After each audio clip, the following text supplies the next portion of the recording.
Si tu abuela en Ecuador te dijo siempre, ay, mijito, el que madruga Dios lo ayuda. Y aquí a un alemán, su abuela le dice, der frühe Vogel fängt den Wurm. Así va el dicho. Quiere decir, el pajarito madrugador va a atrapar su gusanito. La abuela nomás te dice un dicho y tú inconscientemente te comes ese dicho y culturalmente ya estás cargado. Que va a venir un Dios que te va a ayudar porque tú te paraste temprano. Mientras que al alemán la abuelita le dice, tú párate temprano y tú atrapa tu gusanito y tú vas a tener el resultado de tu vida. Ahí, para mí, está una gran diferencia de que esa creatividad no se explote al máximo, de que no haya esa estructura, de que no haya muchas cosas. En un simple dicho de tu abuela que te echó a tu mochilita cultural y con esa llegaste a Alemania y de pronto dices, Dios, ¿dónde estás? Ayúdame. Dios, ya me paré, ya llegué aquí. ¿Dónde estás? Ahí está la diferencia. Y el alemán llega con su maleta y dice, aquí estoy, yo lo voy a hacer, yo lo voy a conseguir, yo puedo, yo soy. Un simple ejemplo.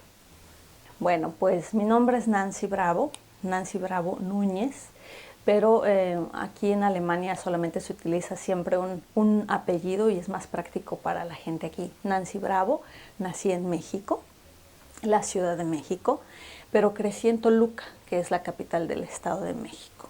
Desde el año 2002 es que vivo aquí en Alemania y formo parte de una familia bicultural, mexicano-alemana. Tengo una hija de 12 años y bueno, mi día a día es la biculturalidad. Mi viaje a Europa estaba planeado desde que yo tenía 15 años. Existió en ese momento la oportunidad de que mis padres me mandaran al extranjero. La idea principal era estar en Inglaterra, pero mi madre me puso un tanto insegura y decidí mejor no venir a los 15 años a Europa. Terminé mi estudio secundario y a los 18 le dije, papá, ahora sí estoy lista, ahora sí mándame. Y mi papá dijo, pues ahora no puedo, porque estamos con la crisis del 94 en México, todo es muy inseguro, no hay la posibilidad. Bueno, pues decidí estudiar la carrera de Ciencias de la Comunicación en México, quedarme toda mi carrera. Y cuando terminé, entonces dije, ahora sí por mi cuenta me iré para una maestría, para estudios, para algo, pero yo quiero ir a Europa, que esto es algo que ya había dejado algunos años parado un proyecto. Empecé el trabajo de mi titulación y a la par a buscar oportunidades, ya sea en Madrid o en Londres, para viajar a Europa. Eran mis dos opciones. Pero nunca conté que en ese trayecto y en ese proceso de búsqueda y de escribir la tesis conociera al que hoy es mi marido. Yo trabajaba en un canal de televisión estatal, un canal cultural ahí en mi ciudad, y llegó de practicante Nils, el que hoy es mi esposo. Entonces él se cruzó en mi camino y mi plan cambió. Ya no era Inglaterra ni España, sino cambió a Alemania mi plan.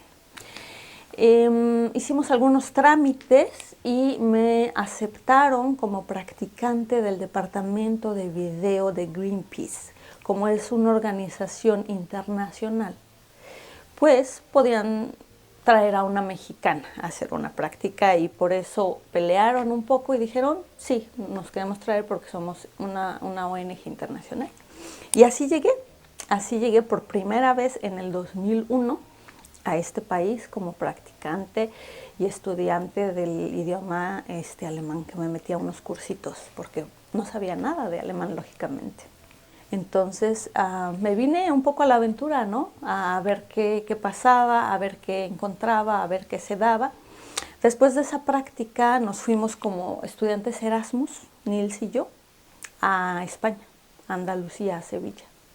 Y ahí estuvimos el resto del tiempo de ese año.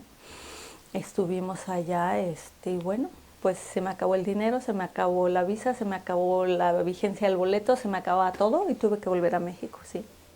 Sí, imagínate que en ese ir y venir, en el 2000 que lo conocí, al 2002, que fue cuando nos casamos, o sea, fueron 2 años muy movidos, entre Alemania, entre México y España. ¿no? Entonces así estuvimos 2 años de relación, entre separados, entre juntos, entre estudiantes, o sea, fue un año muy, muy intenso y fue una prueba de fuego también, ¿no? Como que para ver si quedábamos o no de pareja. Entonces pasamos esa prueba de fuego, sobre todo en Sevilla, que fueron tiempos muy duros, se nos acababa el dinero, éramos estudiantes, vivíamos, pero fue una vida también muy, muy intensa, interesante con otros estudiantes. Así es que después de esa prueba de fuego, regresé por segunda vez a Alemania, pero tú tienes 3 meses de visado como turista. Entonces, bueno, yo dije, bueno, 3 meses vamos a seguir así, ¿no? En ir y venir. Y ya esa segunda vez ya fue que nos costó la separación, ¿no? Y que dijimos, bueno, Nils dijo, ¿sabes qué? Ya no podemos seguir así. Yo soy estudiante y ahorita tengo que acabar mi título, tú ya lo tienes. Pues tenemos que adelantar los planes, ¿no? Sabíamos que nos queríamos casar y sabíamos que ahí había algo. Y de alguna manera, por cuestión de trámite, decidimos adelantar ese plan y casarnos antes de lo planeado. Nos casamos porque si no, yo a los 3 meses me tenía que ir y ya no queríamos separarnos. Y teníamos muchos sueños juntos y teníamos muchos planes y muchas cosas laborales también en común. Entonces adelantamos ese plan.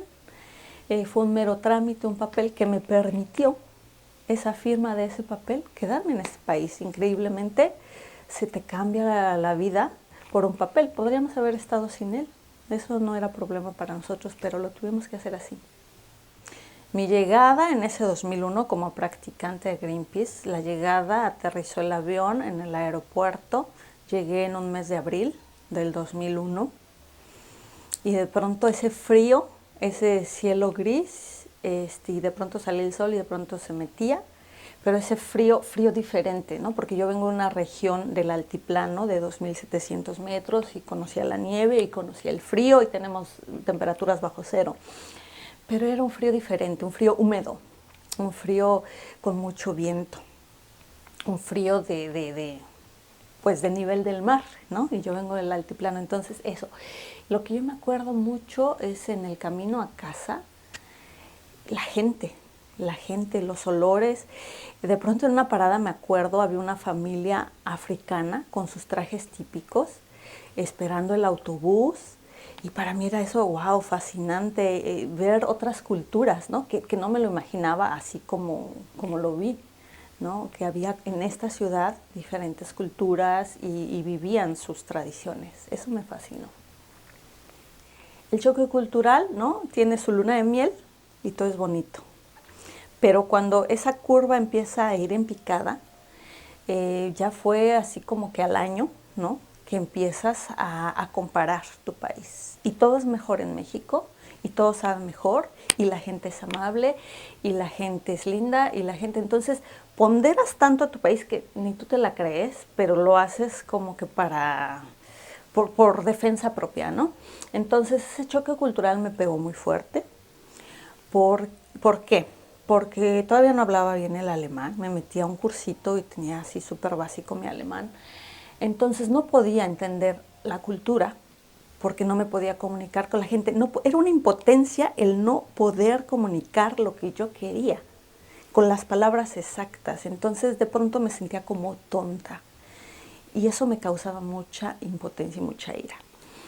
Esos fueron, yo creo que 2 años que estás en ese proceso y en esa lucha y en esa curva bueno, sí me gusta, pero esto no me gusta, pero... Y en el momento en que yo le agarré amor al idioma, a mí me gusta mucho el origen de las palabras, ¿no? La etimología. Entonces, como que no le había agarrado ese sabor al alemán. Cuando descubrí la etimología del idioma alemán y que me contaba una historia, esa palabra, y que había un trasfondo, y yo me fasciné, ¿no? Porque a mí me fascina la historia de las palabras. Cuando dije, ay, el alemán también tiene eso, lógicamente, entonces hizo un clic mi cabeza y me empezó a gustar este idioma y lo empecé a aprender más fácil. Entonces, fue un descubrimiento para mí. A través del idioma, lógicamente, entras a esta cultura y eso fue un efecto muy bueno. El emigrar es una reinvención. Yo siempre lo he dicho, el vivir en el extranjero no es para todos. El vivir en el extranjero te hace retarte a ti mismo y es un parámetro perfecto para saber quién soy, qué quiero y a dónde voy. Y a muchos no nos gusta hacer ese ejercicio, a muchos no nos gusta escarbar en eso. Entonces, cuando decido escarbar en ello, pues me reinvento. Y han sido diferentes fases, ¿no? Claro, primero fue la fase, el reto del idioma. Con ello tuve una oportunidad bastante buena en la Universidad de Hamburgo, en la Facultad de Estudios Latinoamericanos. El que fue en ese momento el profesor de español de Nils, cuando estudiaba, que fue quien lo llevó a México, él es chileno. Le dijimos, bueno, estamos buscando posibilidades para mí. Dijo, bueno, yo me comprometo a meter tu propuesta, tus papeles, tu certificado al Consejo Estudiantil y si ellos te aceptan, pues entonces podrás hacer algo aquí en español, lógicamente, era para los que ya sabían español. Afortunadamente les gustó mi proyecto y empecé como docente. Me reinventé de comunicóloga a docente. El hablar frente a la gente no era un problema para mí y luego iba a ser en mi idioma, entonces estaba muy contenta con temas que me gustaban, que me sentía segura, así es que esa fue mi primera aventura como docente en la Facultad de Estudios Latinoamericanos de la Universidad de Hamburgo. Yo estaba fascinada, era el logro de mi vida en ese momento, ¿no? Porque claro, empezaba con clases privaditas de español, pero yo quería hacer algo más. Y eso fue para mí lo mejor en ese momento que me pudo haber pasado. Lograr porque fue muy frustrante. Yo quería revalidar mis estudios, yo quería entrar otra vez en el mundo laboral o estudiantil y me enfrenté esos 2 años a negativas. No, es difícil, estudié el quinto semestre, te revalidamos la mitad, te reconocemos esto. Entonces era una frustración y después dije, bueno, vamos a hacerlo a la mexicana. Que quiere decir, no A, B, C y D, y aunque nadie sabía mucho en ese entonces, hace 17 años, de para dónde y qué hacer, y las instituciones que existen ahora no existían, entonces fue una lucha dura.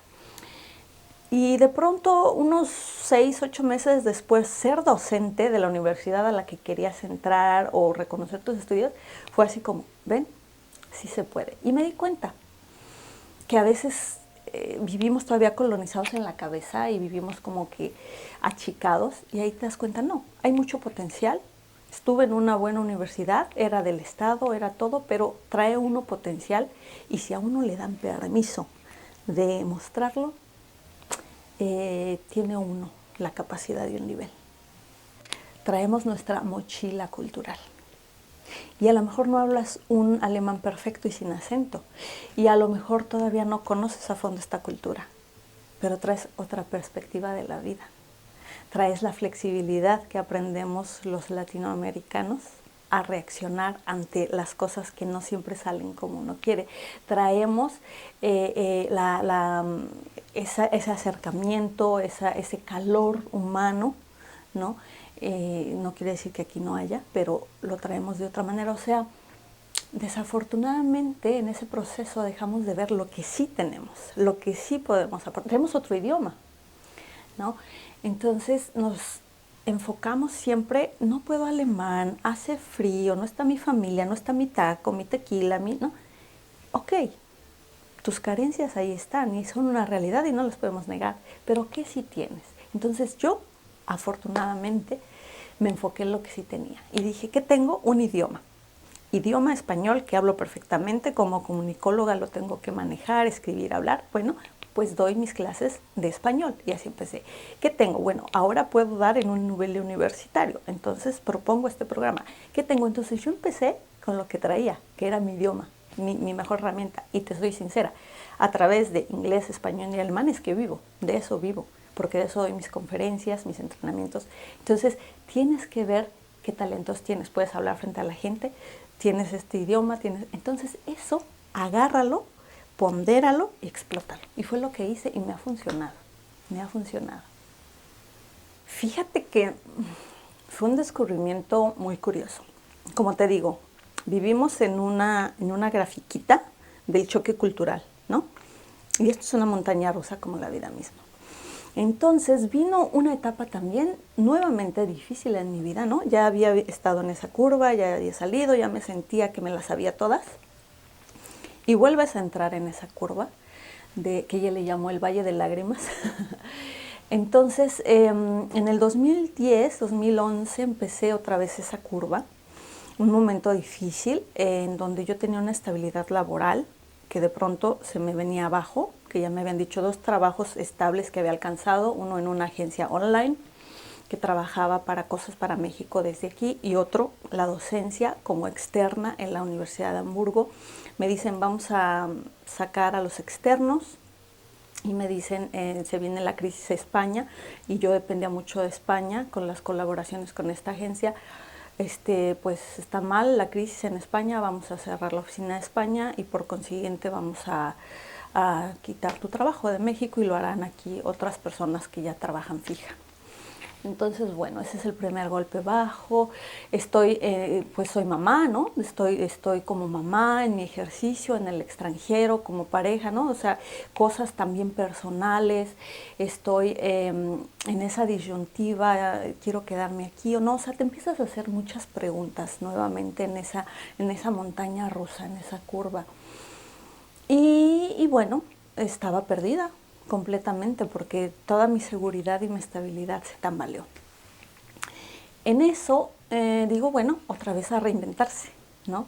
A reinventarse. Y yo, sin querer, y en una plática con mi cuñada una Navidad, es que yo quiero un coaching, yo quiero un entrenamiento, yo quiero algo que me identifique. Yo me había metido a yoga en ese momento y me hacía bastante bien. Entonces hasta pensé en hacer una formación como maestra de yoga, pero yo decía, no, pero quiero algo aparte, ¿no? Entonces estaba en esa búsqueda cuando a mi cuñada le cuento todo esto y al otro día me manda una foto de un periódico que dice formación para entrenadores interculturales. Dice, como que esto suena a lo que me dices que quieres hacer y tu experiencia. Y yo, entrenador intercultural. Empiezo a ver y yo, esto lo hago.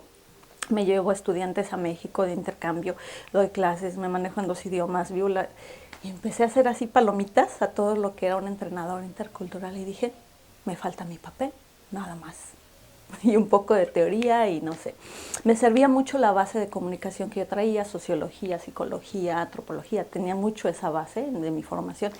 Entonces fue el efecto eureka que le llaman, ¿no? Esto es lo mío, de aquí soy, decimos los mexicanos.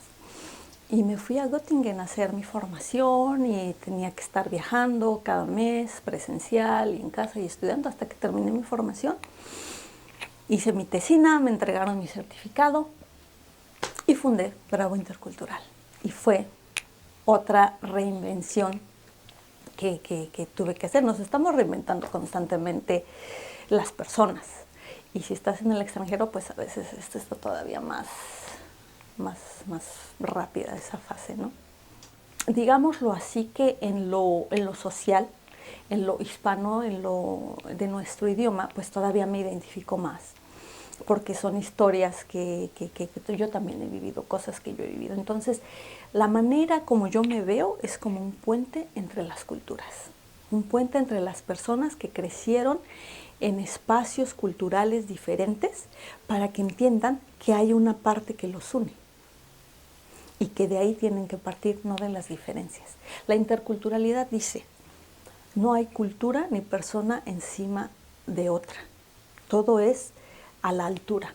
Nadie está por encima de otro, ni por su religión, ni por su color de piel, ni por su idioma, ni por nada. La interculturalidad es interactuar y lograr ese punto de encuentro. Entonces, para mí es un placer siempre darle esta otra vista al migrante, de que se dé cuenta que lo que está viviendo no está solo, que no es nada personal, sino neta y meramente cultural. Y entonces como que, es que no es que sean directos y agresivos, sino que es la cultura y yo estoy en la comunicación indirecta y ellos están en la directa. Entonces no era nada contra mí. O sea, ver que la gente se relaja y empieza a aprender ciertas cosas de cómo vienen cargados culturalmente, ¿no? Es ocuparte de ti y luego ver dónde están parados. Es muy gratificante. Es muy gratificante que la gente después te diga, ¿sabes qué? Tu taller me dio otra vista, ¿sabes qué? Tu taller me cambió la vida. Una vez una señora que llevaba 40 años viviendo aquí y estuvo en un taller me dijo, después de 40 años comprendí la manera en que me comunico con mi familia alemana. Y llevaba 40 años y vino a descubrir en un taller intercultural eso. Entonces dije, no importa cuánto lleves, si no lo trabajaste desde el principio, lástima, pero en algún momento tienes que soltar eso y entender cuál es el meollo del asunto y qué es la cultura. Mira, hablemos de estas empresas internacionales. Estas empresas internacionales que simple y sencillamente se dieron cuenta que ellos tenían estatutos establecidos, reglas, imagen corporativa, todo estaba perfectamente cuadrado. Pero de pronto se fueron a Brasil y se fueron a Ecuador y no funcionaba. Y ellos dijeron, pero ahí está todo. ¿Por qué no lees A, B y C y va a funcionar? Y así es la producción, y así es el marketing, y así, y los clientes. Y entonces así es como empieza, o sea, la interculturalidad es desde que existimos, a donde fueres, haz lo que vieres, dice el dicho, ¿no? O si estás en Roma, compórtate como los romanos, o sea, no es algo nuevo la interculturalidad.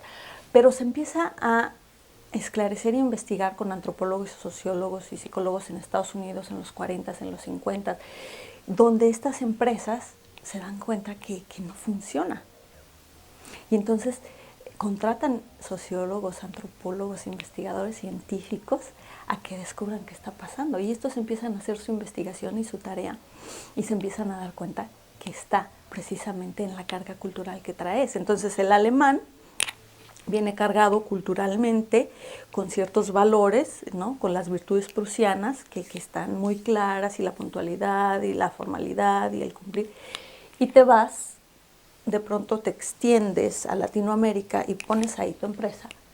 Una empresa con la que estamos cargados con mentalidad colonial, con distinción de clases sociales por color de piel, por dinero, la jerarquía tiene otro peso, la comunicación se da diferente. O sea, tenemos 300 años de colonialización, de colonialismo, contra 208 de independencia. Entonces, ¿no? Ese proceso, si tú lo desconoces, si tú desconoces esa historia de Latinoamérica y quieres irte a plantar y que funcione como en Alemania, vas a fracasar.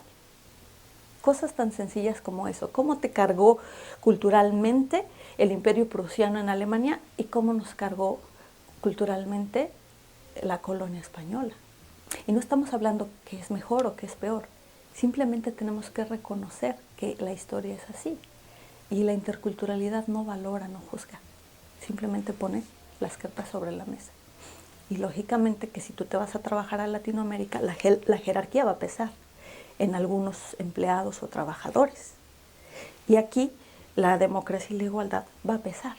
Entonces son cosas bien pequeñas, bien ese enlace que viene, donde te das cuenta que se refleja en lo laboral. Ese tipo de cosas son las que explico, entre otras, entre juegos de roles, entre videos, a veces la gente piensa que está jugando un juego. Y después analizamos y dicen, ay caray, ¿esto es choque cultural? Ok, ¿no? Entonces, es que la gente viva, divirtiéndose, aprendiendo, jugando, viva lo que le puede pasar o lo que le está pasando y lo entienda. Ese es mi trabajo. Es muy fascinante y muy interesante y me gusta.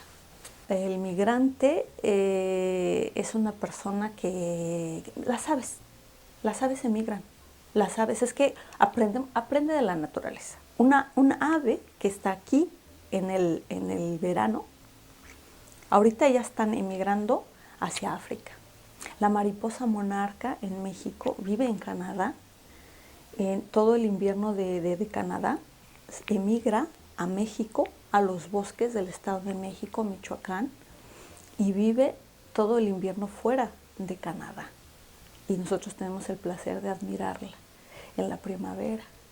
Entonces, la naturaleza es sabia. Y si tú observas la naturaleza, vas a aprender también de interculturalidad. Si tú te observas a ti y entras a ti culturalmente como eres, vas a entender más fácil la cultura en donde estés viviendo, da igual si es China o Alemania. Entonces, emigrar lo hacemos todos, los animales lo hacen, ¿por qué nosotros no? ¿Por qué ellos se pueden adaptar a las circunstancias y por qué a nosotros nos cuesta más?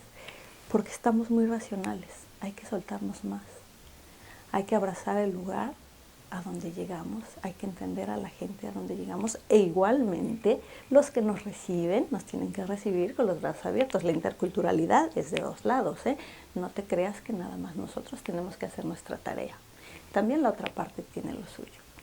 Si aprendemos de la naturaleza, entonces podemos adaptarnos más fácil. Entonces emigrar es salir, moverte, adaptarte. Haz sentir orgulloso a tu hijo, a tu hija de lo que es, refuérzale la autoestima, no hagas comentarios y diferencias, tendemos, ay, sí, estos alemanes, ay, sí, esto, o la otra persona, ay, estos latinos, porque, bueno, es una realidad y ellos se van a dar cuenta, pero si tú nada más le estás hablando de lo negativo de la otra cultura y estás con la tuya es la mejor, pues así va a crecer de uno o de otro lado y no va a saber su sitio en este lugar. Su identidad tiene que estar reforzada. Yo soy mezcla de culturas, como todos lo somos, pero no lo sabemos. Y yo tengo ciertos beneficios al ser así y tengo ciertas habilidades al ser así. Entonces, pondera todo eso positivo que tiene ser bicultural para que tu hijo, tu hija, se lo crea y lo maneje.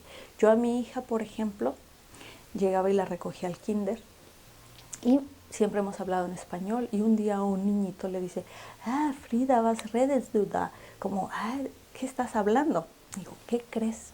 Que Frida habla conmigo español. Frida habla 2 idiomas. Ella sabe hablar 2 idiomas, ¿no? Entonces, de algo como que se hiciera sentir mal, era como, mira, ella habla 2. Y un día me fui a la escuela y les leí estos cuentos que los niños conocen, de Blancanieves y los músicos de Bremen. Pues Frida los tenía también en español, que le compró libros en español.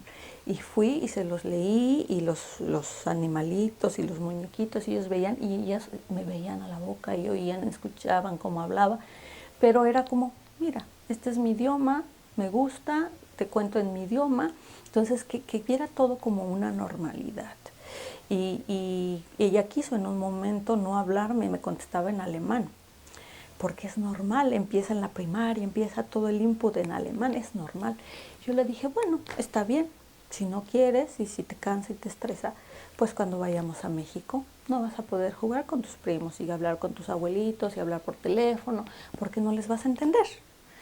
Y entonces, porque decía, ay, otra vez, me dices español, y me dices español, dije, ok, no te voy a decir español. Cuando me estés contestando inconscientemente en alemán, ¿qué palabra te gusta?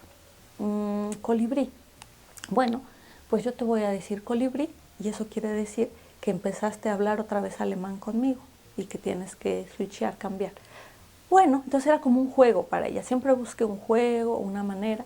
Y entonces ya yo decía colibrí. Y entonces ella ya sabía que estaba contestándome automáticamente en alemán y que tenía que cambiar. Y así lo fui haciendo, poniéndole cuentos, poniéndole música, porque a final de cuentas mi idioma es la manera en cómo le he transmitido a mi hija mi cultura. Y siempre la tradición oral y el que ella vea que tiene una mamá orgullosa de sus raíces, y me pongo mis blusas típicas o invito a mis amigos o me han entrevistado por ser pareja cultural y le digo, es así, es así. Entonces ella creo que lo ha visto con naturalidad. Si tú haces que se vea con naturalidad, así lo va a captar. ¡Wow! Pues estos son los niños del futuro. Son los hijos de la tercer cultura, que les llamamos los interculturalistas. Un hijo de la tercer cultura es una persona como mi hija. Una persona que desde la cuna, desde el vientre, nace, está en contacto con 2 culturas, con 2 perspectivas del mundo, con 2 idiomas. Entonces, son la gente del futuro, porque la globalización nos está rebasando, porque como no se sabe de interculturalidad, nos está rebasando nuestra realidad. Entonces, estas personitas son las que se van a poder manejar de una mejor manera. Si tú como padre lo encauzas bien y si tú ponderas a las dos culturas en un mismo plano. Si tú le das esa seguridad y esa base a tus hijos, entonces van a ser quienes van a manejarse mejor en este mundo globalizado. Las ventajas son simple y sencillamente que va a tener la flexibilidad de una cultura, pero la estructura de otra.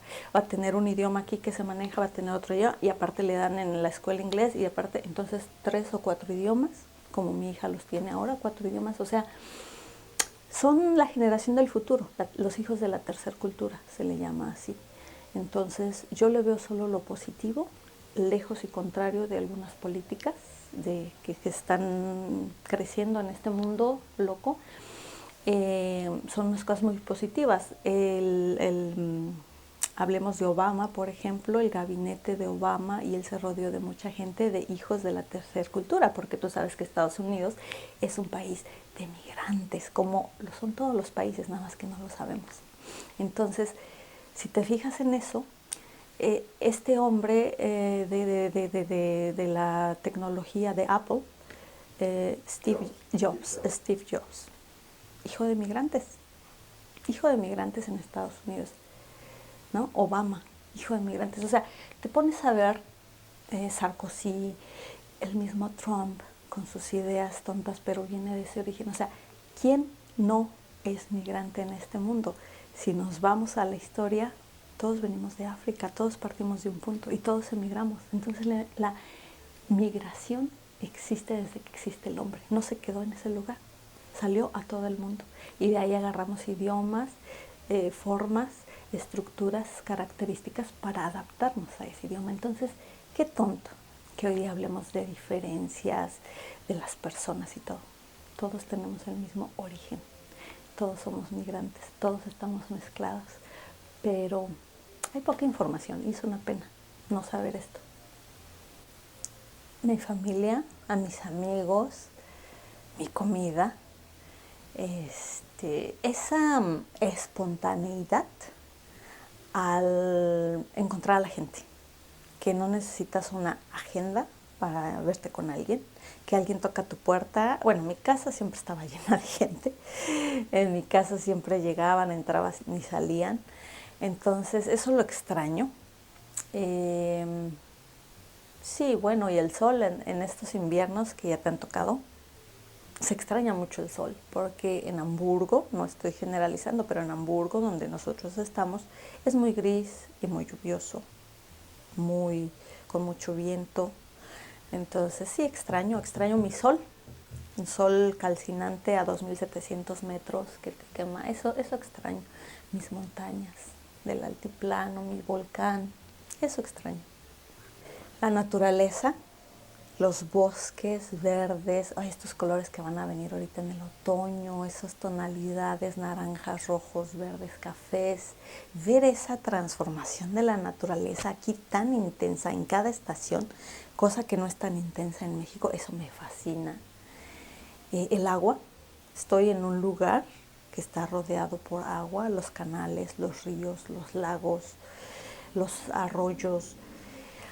Yo lo diría así, como esa interacción humano-naturaleza que el alemán no ha logrado. El alemán es muy estructurado y muy científico, tecnológico, pero al igual muy de la naturaleza.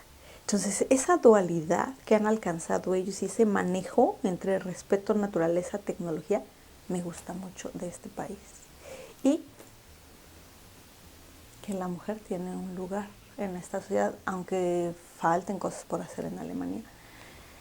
No estás en peligro si sales sola, no te ven mal, si sales sola sin permiso de tu marido, que todavía eso existe en Latinoamérica, no te matan, no te violan, no te golpean. Bueno, claro que sí, no lo voy a negar, eso existe aquí, lo he vivido, ¿no? Lo he, observado, apoyado a mujeres que han vivido eso, mejor dicho, lo he vivido de esa manera con otras mujeres, pero no se compara con lo que existe en mi país o en nuestros países latinos. La seguridad que tengo como mujer en este país no se paga. No se paga. Eso me gusta de este país. Las oportunidades que tienes, las opciones, que en el domingo no solamente es ir al centro comercial a comprar o ir al cine a comer popcorn, palomitas, sino que hay muchas cosas que hacer culturalmente, la preparación, los estudios gratuitos de calidad, la seguridad social que te da este estado. Hay muchas cosas. Hay que ponerlo en una balanza. Y los dos países tienen cosas buenas y cosas malas. Profesionalmente, sacar a la luz mi libro que escribí sobre interculturalidad, sobre diferencias culturales, ya quiero verlo publicado. Quiero dar conferencias, quiero ayudar a gente a entender qué es vivir en el extranjero desde mi perspectiva. Vivo de esto, quiero seguir viviendo de esto, quiero seguir aprendiendo para poder seguir compartiendo. En lo personal, tener la bendición de tener una familia, hoy en día pues es un reto. Tener a mi familia, estar sanos y disfrutar lo que hacemos. ¿Qué más puedo pedir?